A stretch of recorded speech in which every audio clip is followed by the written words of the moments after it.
প্ৰসংগ ইউএছ টিমৰ ফ্লাড জেহাদ মুখ্যমন্ত্ৰীৰ অভিযোগৰ প্ৰত্যুত্তৰ ইউএছ টিমৰ আচাৰ্যৰ গুৱাহাটীৰ বানৰ বাবে জগৰীয়া নহয় ইউএছ টিএম ধৰ্ম আৰু ৰাজনীতিৰ পৰা সম্পূৰ্ণ আঁতৰত ইউএছ টিএম এজাক বৰষুণ দিলেই গুৱাহাটীত সৃষ্টি হোৱা কৃত্ৰিম বানক লৈ ইউএছ টিএমক জগৰীয়া কৰিছিল মুখ্যমন্ত্ৰী হিমন্ত বিশ্ব শৰ্মাই মুখ্যমন্ত্ৰীৰ অভিযোগ অনুসৰি এজন মুছলমান লোক মালিকাধীন ইউএছ টিএমে গুৱাহাটীত চলাইছে ফ্লাড জেহাদ আৰু এখোপ ওপৰলৈ গৈ ইউএছ টিএমক সংখ্যালঘু লোকৰ ধৰ্মস্থান মক্কাৰ সৈতে তুলনা কৰিছিল মুখ্যমন্ত্ৰী হিমন্ত বিশ্ব শৰ্মাই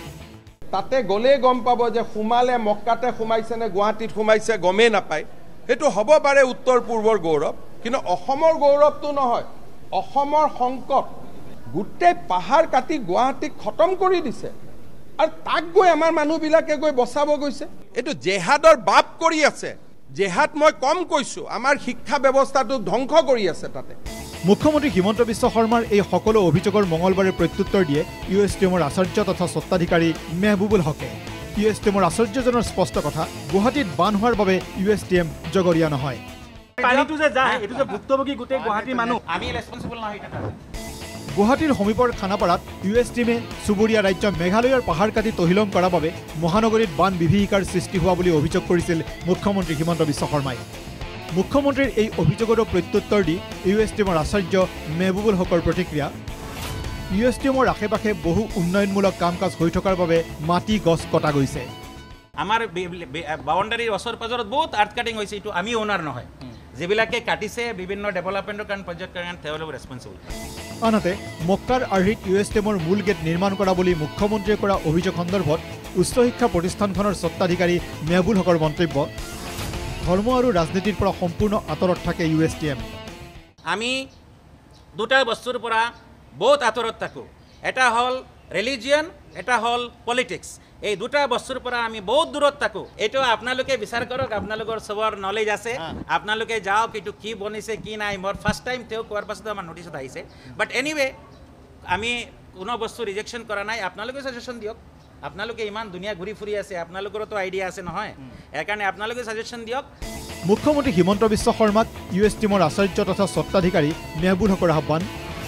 ইউএছ টিমে কেনেকৈ কাম কৰিলে ভাল হয় মুখ্যমন্ত্ৰীয়ে দিয়ক দিহা পৰামৰ্শ wishes all the best for honourable chief minister he is also' our well wisher তেওঁ আমাক অলপ এডভাইচ দিয়ক আমি ইউনিভাৰ্চিটিটো নাম্বাৰ 1 ইণ্ডিয়াৰ মাজতে নাম্বাৰ 1 ইউনিভাৰ্চিটি বনাম আৰু তেওঁ বহুত টেলেণ্টেড মানুহ ডাইনামিক মানুহ তেওঁ আমাক ছাজেশ্যন দিয়ক নিশ্চয় এলেকানে যদি কিবা ভুল হৈছে আমি এইটো কৰি থাকিম আমিতো কোনো ৰিজেকশ্যন কাকো ৰিজেকশ্যন কৰা নাই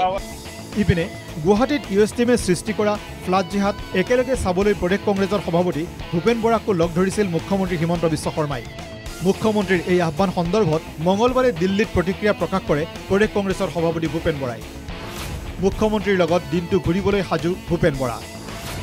বৰাই প্ৰস্তুত কৰিছে মুখ্যমন্ত্ৰীৰ পৰিয়ালৰ সম্পত্তিৰ তালিকা মুখ্যমন্ত্ৰী ডাঙৰীয়াৰ লগত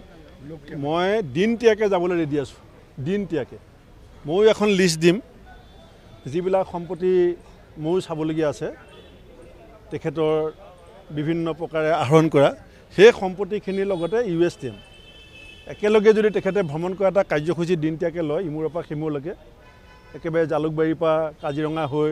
গোলাঘাট হৈ ডিব্ৰুগড়লৈকে তেতিয়াহ'লে মই লগত যাবলৈ ৰেডি আছোঁ তাৎপৰ্যপূৰ্ণভাৱে ইউএছ টিমৰ বিৰুদ্ধে মুখ্যমন্ত্ৰীৰ আক্ৰমণাত্মক ভূমিকাৰ বিৰুদ্ধে সৰব হৈ পৰিছে AIUDF